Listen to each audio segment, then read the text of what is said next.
दिनैनिफ्राय 7 साननि हाबाफारिजों जागायजेनबाय सुबनकाटा मागो मेलाया। बाक्सा जिल्लानि भारत भुटान सीमा ओनसोल सुबनकाटायाव सोमजिदों गुबुन गुबुन हारि माहारिनि सुबुंफोरनि गेजेराव खौसेथिनि थासारि। खुलुमबाय, बड'सानि स्टुडिय'आव रादाबखौ फरायदों आं सांग्रिला नार्जारी। बर', राभा, मिसिं, सरनिया, मदाहि, गरखा गुबुन गुबुन हारिनि मोसानाय, मेथाइ रोजाबनाय, हारिमुआरि दिन्थिफुंनायजों समायफ्लेदों सुबनकाटा मागो मेलाया। थांनाय 2 बोसोराव कभिड-19 थासारिनि थाखाय खुंनो हायैनि उनाव बे बोसोराव खुंफुंनाय भारत भुटान लोगोआरि मेलायाव ओनसोलनि गुबुन गुबुन हारिनि सुबुंफोरा बाहागो लाफैदों।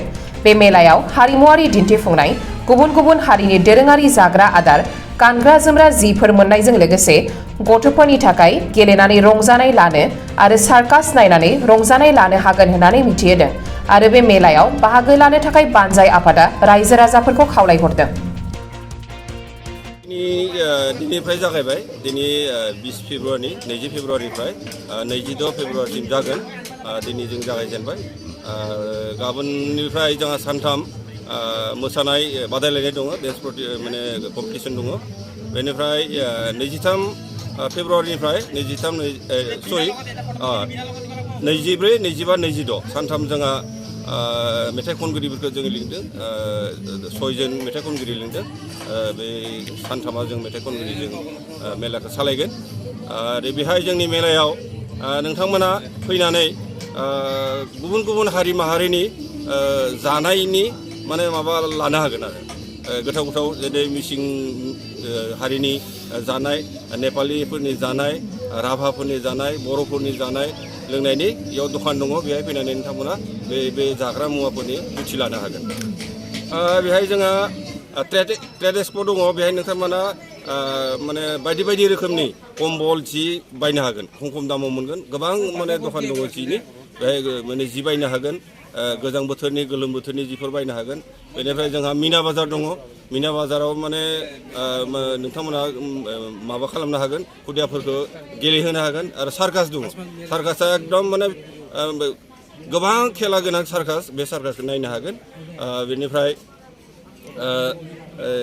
जोंहा माबायाव जौसाङाव बायदिसिना रोखोमनि जोंनि जायगानि गुबुन गुबुन हारि माहारिनि मोसाग्लांनाय नोंथांमोना नायनो मोनगोन। इन्डो भुटान फ्रेन्डशिप मेलाया जोङो 2011 मायथाइनिफ्राय इन्डो भुटान फ्रेन्डशिप मेला जोङो फालिबोदोंमोन।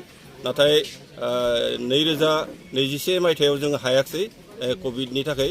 बेनिफ्राय जों 2022 देग्लायबो जों हायाखिसै, खारन भुटान हादोरा दिनैसिम बिथांमोना हगाराखै, बिथांमोननि रायजोफोरखौ फैनो होआखै। बिथांमोना टाइट खालामनानै दोनदों, गेटखौ खुलिनो होआखै, फैनो होआखै।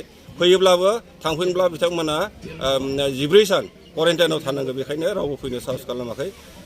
खिन्थु बिथांमोना जोंनि बे मेलाया मोजाङै मोजां जाथों होननानै जोङो बोर हरदो आरो फैगोन बोसोरफोराव जुदि हायोब्ला भारत भुटान माने सुखै मेलाखौ फाथियोब्ला जों थांगोन होननानै बिथांमोना जोंनो बाथ्रा होदों।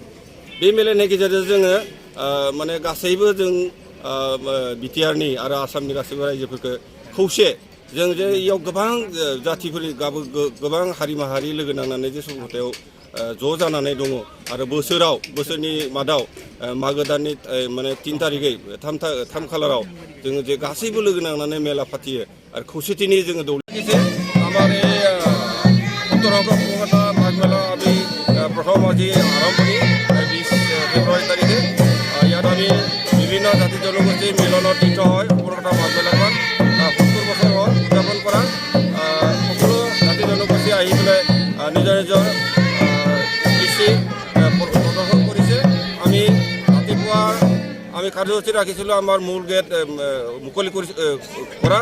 তাৰপিছতে আমাৰ মন্দিৰৰ বন্তি প্ৰজ্বলন, তাৰপিছত আমি সুবনকাটা মাঘ মেলাৰ পবিত্ৰ আমি পতাকা উত্তোলন কৰিছোঁ। ইয়াৰ পিছত এই আমাৰ কৃষ্টি প্ৰদৰ্শন আমি কাৰ্যসূচী ৰাখিছোঁ। আৰু ইয়াৰ পিছত আমাৰ মূল মঞ্চ মুকলি কৰিব আমাৰ BTCৰ অধ্যক্ষ মাননীয় কাতিৰাম বৰদেৱ। তেখেত আহি পাইছে, ইতিমধ্যে বহি আছে। তেখেতে অলপ পিছতে আমাৰ মূল মঞ্চ মুকলি কৰিব। আমি 2011 চনৰ পৰা ভাৰত ভূটান বন্ধুত্ব মেলা আমাৰ ওচৰীয়া চুবুৰীয়া ৰাষ্ট্ৰৰ লগত ভাৰত ভূটান বন্ধুত্ব মেলা উদযাপন কৰি আহিছিলোঁ 2011 চনৰ পৰা। আমি 2021 চনত অনুষ্ঠিত কৰিব নোৱাৰিলোঁ ক'ভিড পৰিৱেশৰ কাৰণে, আৰু এইবেলিও তেখেতসকলৰ ক'ভিড প্ৰট'কল এতিয়ালৈকে তেখেতসকলে শিথিল কৰা নাই, বাহিৰলৈ আহিব দিয়া নাই, আমাকো যাব নিদিয়ে। গতিকে সেইকাৰণে এইবেলি আমি ভাৰত ভূটান বন্ধুত্ব মেলা অনুষ্ঠিত কৰিলোঁ। কিমানটা জনগোষ্ঠীয়ে নৃত্য 8টা জনগোষ্ঠী আমাৰ নৃত্য পৰিৱেশন কৰিলে। ইয়াত আমাৰ শৰণীয়া জনগোষ্ঠী আহিব নোৱাৰিলে, তাৰপিছত আদিবাসী যিটো ঝুমুৰ নৃত্য বুলি কয় এখেতসকল বিশেষ কাৰণত আহিব নোৱাৰিলে। তথাপিতো সহযোগ তেখেতসকলে প্ৰত্যেক বছৰে কৰি আহিছে। এইবেলিত আমাৰ পৰীক্ষা ওচৰ চাপাৰ কাৰণে প্ৰায় মানে ল'ৰা ছোৱালীবিলাক পৰীক্ষা আহি আছে, সেইকাৰণে তেখেতসকলে আজি আহিব। ডেইলি 10,000-ৰ পৰা 11-12,000 আমাৰ লোক ডেইলি মানে ইয়াত সমাগম হ'ব, আৰু 7 দিনৰ মোটামুটি 70,000 লোক সমাগম হ'ব। মেলাৰ পৰা মেছেজটো এতিয়া শান্তি, আমাৰ বিভিন্ন জাতি জনগোষ্ঠীৰ মাজত যে আমি একতাৰে বসবাস কৰি আছোঁ। ইয়াত আজি মানে 70 বছৰ মেলা পৰিচালনা কৰা হ'ল যদিও ইয়াৰ আগতে আমি মোটামুটি 10-15 বছৰ সুবনঘাটত জনবসতি আছিলে। মোটামুটি 80-85 বছৰ এই অঞ্চলৰ জনবসতি মানে হৈছে।